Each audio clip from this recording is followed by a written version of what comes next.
বন্ধুরা আমার, প্রতারক চক্রের হাত থেকে বাঁচতে হলে আমি এখন যেসব নম্বর মুখে পড়ে শোনাবো এই সব নম্বর ব্যতীত অন্য কোনো নম্বরে আমাদের কোনো প্রোডাক্ট অর্ডার করবেন না। 01825554466, 01825554455, 01788746430, 09647450450। আসসালামু আলাইকুম রহমতুল্লাহি ওবরাকাতুহ। বিসমিল্লাহির রহমানির রহিম। আলহামদুলিল্লাহি রাব্বিল আলামিন ওয়াল আকিবাতু লিল মুত্তাকিন ওয়াসসালাতু ওয়াসসালামু আলা নাবিয়্যিহি মুহাম্মাদিন ওয়া আলিহি ওয়া আসহাবিহি আজমাইন, আম্মা বাদ। সম্মানিত দিনদার ভাই বোনেরা, আজ আমি আপনাদের জন্য অত্যন্ত চমৎকার একটা ভিডিও নিয়ে হাজির হয়েছি। বন্ধুরা আমার, বেশ কিছুদিন আগে আমি দাঁত পরিষ্কার নিয়ে অত্যন্ত চমৎকার একটা ভিডিও আপলোড করেছিলাম। তো বন্ধুরা আমার, সেই ভিডিওর নিচে অনেক ভাই ও বোন কমেন্ট করে বলেছিলেন যে স্যার, আপনার এই রেমেডিতে দাঁতের উপরিভাগটা বেশ পরিষ্কার দেখা যাচ্ছে বা পরিষ্কার হয়ে যাচ্ছে, কিন্তু তারা যে কথাটি বলেছিলেন যে দাঁতের যে ভেতরের অংশটা, একদম উল্টা দিকের অংশটার মধ্যে অনেক দাগ পড়ে আছে, অনেক পাথরের কণা জমে আছে, যেগুলো যাচ্ছে না। তো বন্ধুরা আমার, আসলে অত্যন্ত চমৎকার কয়েকটা কমেন্ট পেয়ে আমি আজকের এই ভিডিওটি তৈরি করতে উদ্যত হয়েছি। বন্ধুরা আমার, আসলে কিন্তু মুখের ভেতরের দিকের দাগগুলো, অর্থাৎ দাঁতের ভেতরের দিকের, দাঁতের উল্টা দিকের যে দাগগুলো, এটা কিন্তু সচরাচর আপনার আমার নজরে পড়ে না। কিন্তু আপনি একটা আয়না সামনে নিয়ে এরপরে ভালো করে যদি তাকান, তাহলে দেখবেন যে আপনার উপরের দিকটা একদম চকচকা পরিষ্কার, কিন্তু দাঁতের ভেতরের দিকটা, উল্টা দিকটা, উপরের এবং নিচের উল্টা দিকটার মধ্যে রয়েছে অনেক অনেক ময়লা, অনেক কালো, এবং অনেক সময় সেখানে পাথর জমে যায় এবং অনেকগুলো দাগ সেখানে দেখা যায়। তো বন্ধুরা আমার, যখন কোনো দাঁতের উল্টা দিকটা ময়লা থাকে, উপরের দিকটা যতই আপনি পরিষ্কার করেন, তখন কিন্তু সেটাকে কোনো স্বাস্থ্যসম্মত দাঁত বলে না। এটার কারণে আপনার অনেকগুলো রোগ হতে পারে, যেমন আপনার দাঁতের গোড়ায় পুঁজ হতে পারে, দাঁতের গোড়া থেকে রক্ত পড়তে পারে, দাঁত অকালে পড়ে যেতে পারে, এরকম অনেকগুলো রোগ কিন্তু হয়ে যায় এরকম উল্টা দিকে যদি পাথর জমে থাকে এবং দাগ পড়ে থাকে। তো বন্ধুরা আমার, আজ আমি আপনাদেরকে এমন একটা অত্যন্ত চমৎকার রেমেডি শেখাবো, যেটা আমি নিজে ইউজ করে অত্যন্ত ফল পেয়েছি এবং আরও অনেককে বলেছি, আলহামদুলিল্লাহ তারাও বলেছেন যে অত্যন্ত চমৎকার ফল তারা এটার মাধ্যমে লাভ করেছেন।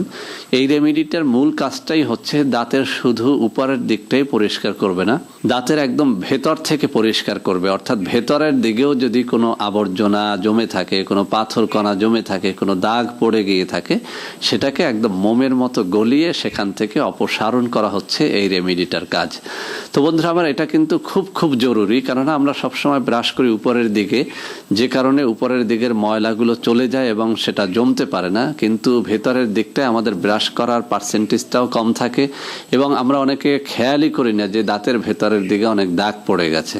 তো বন্ধুরা আমার, এই রেমেডিটা তৈরি করতে অতি সাধারণ, অতি পরিচিত মাত্র 4টা উপাদান প্রয়োজন হবে। আমি আবারও বলছি, মাত্র 4টা উপাদান, অতি সোজা সোজা 4টা উপাদান। আর এটা অতি সহজ বা সোজা বলে এটাকে কেউ অবহেলা করবেন না। অনেক সময় কিন্তু অনেক দামি উপকরণের থেকেও খুব অল্প মূল্যের অনেক উপকরণ দিয়ে কিন্তু অনেক বেশি উপকার পাওয়া যায়। তো বন্ধুরা আমার, এই রেমেডিটা তৈরি করার জন্য আপনাকে 4টা উপাদান একটা কাপের মধ্যে জড়ো করে নিতে হবে। 1 নম্বরে আপনাকে নিতে হবে বেশ কয়েকটা রসুনের কোয়া, অর্থাৎ আপনি 4 থেকে 5টা রসুনের কোয়া নিয়ে নিন। সেই রসুনের কোয়াগুলো কিন্তু আপনাকে থেতো করে এরপরে ওই কাপের মধ্যে রসটা ঢেলে দিতে হবে। 2 নম্বরে লাগবে একটা বড় টমেটো। তো একটা পুরো টমেটোর রস আপনার প্রয়োজন নেই, আপনি একটা টমেটোর অর্ধেকটা পরিমাণে রস একটা কাপের মধ্যে সুন্দর করে নিংড়ে নিংড়ে বের করে নেন। 3 নম্বরে লাগবে একটা কোলগেট পেস্ট। বন্ধুরা আমার, কোলগেট ছাড়াও অন্য যে কোনো পেস্ট আপনি এখানে ব্যবহার করতে পারেন, তবে আমি বিভিন্ন সময় আমার নিজের মুখেই কিন্তু পরীক্ষা করে দেখেছি যে এই রেমেডিটা তৈরি করতে অন্য যে কোনো পেস্টের থেকে কোলগেট পেস্টটা অনেক বেশি কার্যকর হয়। বন্ধুরা আমার, 4 নম্বরে যে জিনিসটি লাগবে সেটি হচ্ছে বেকিং সোডা। বন্ধুরা আমার, অনেকেই বেকিং সোডা যখন ফুটে ওঠে, অর্থাৎ যখন বেকিং সোডা পানির মধ্যে দেয়া হয় আর বাবল সৃষ্টি হয়, তখন অনেকে ভয় পেয়ে যান, মনে মনে ভাবেন যে এই বেকিং সোডা কিভাবে আমি মুখে নিব। বন্ধুরা আমার ভয় পাওয়ার কোনো কারণ নাই। বেকিং সোডা যে কোনো লেবুর রস অথবা সাধারণ পানির মধ্যেও মেশানোর সময় সামান্য বাবল সৃষ্টি হয়, অর্থাৎ এটা সামান্য ফুটে ওঠে, এটা দেখে ভয় পাওয়ার কিছুই নেই। তো বন্ধুরা আমার রসুন, টমেটোর রস, কোলগেট পেস্ট এবং বেকিং সোডা এই 4টা জিনিস আপনাকে চমৎকার করে একটা কাপের মধ্যে মিশিয়ে নিতে হবে। কোলগেট পেস্ট থেকে আপনি 1 থেকে 2 চামচ নিলেই চলবে, এর বেশি নেওয়ার কোনো প্রয়োজন নেই। তো বন্ধুরা আমার অতি সাধারণ 4টা জিনিস দিয়ে আপনি কিন্তু চমৎকার একটা রেমেডি তৈরি করে ফেললেন। আমি চ্যালেঞ্জ দিয়ে বলছি, বাজারের যে কোনো পেস্ট থেকে আপনার এই নিজের হাতে তৈরি করা পেস্টটা কিন্তু অনেক বেশি স্বাস্থ্যসম্মত, অনেক বেশি চমৎকার। কেননা এই রসুনের মধ্যে রয়েছে এমন কিছু উপাদান যেটা আপনার এই যে দাঁতের গোড়ায় জমে থাকা পাথরগুলোকে একদম মোমের মতো গলিয়ে দেয়। এরপরে টমেটোর মধ্যে রয়েছে এমন কিছু উপাদান যেটা আপনার দাঁতের স্বাস্থ্যের জন্য অত্যন্ত কার্যকর, অর্থাৎ আপনার দাঁতকে সুস্থ রাখার জন্য, আপনার মুখটাকে দুর্গন্ধ মুক্ত করার জন্য কিন্তু এই চমৎকার একটা উপাদান হচ্ছে এই টমেটোর রস। তো বন্ধুরা আমার সর্বশেষে যে কথাটি আমি বলেছি যে বেকিং সোডা, এই বেকিং সোডা কিন্তু চমৎকার একটা জিনিস মুখের দুর্গন্ধ দূর করা এবং দাঁতকে পরিষ্কার করার জন্য।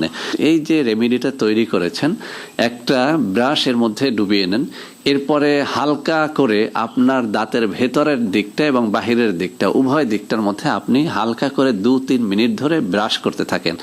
যেহেতু আজকে আপনার প্রয়োজন হচ্ছে দাঁতের উল্টা দিকের ময়লাগুলো পরিষ্কার করা, সেজন্য আমি বলবো আজকে আপনি উপরের দিক যতই কম ব্রাশ করেন না কেন, একটু বেশি করে ভেতরের দিকটায় এই রেমেডিটা পৌঁছে দেন ব্রাশের মাধ্যমে, এবং ধীরে ধীরে ধীরে ধীরে একদম দাঁতের গোড়াতে যেন এই রেমেডিটা পৌঁছে যায় সেই ব্যবস্থাটা করেন একটা ব্রাশের মাধ্যমে।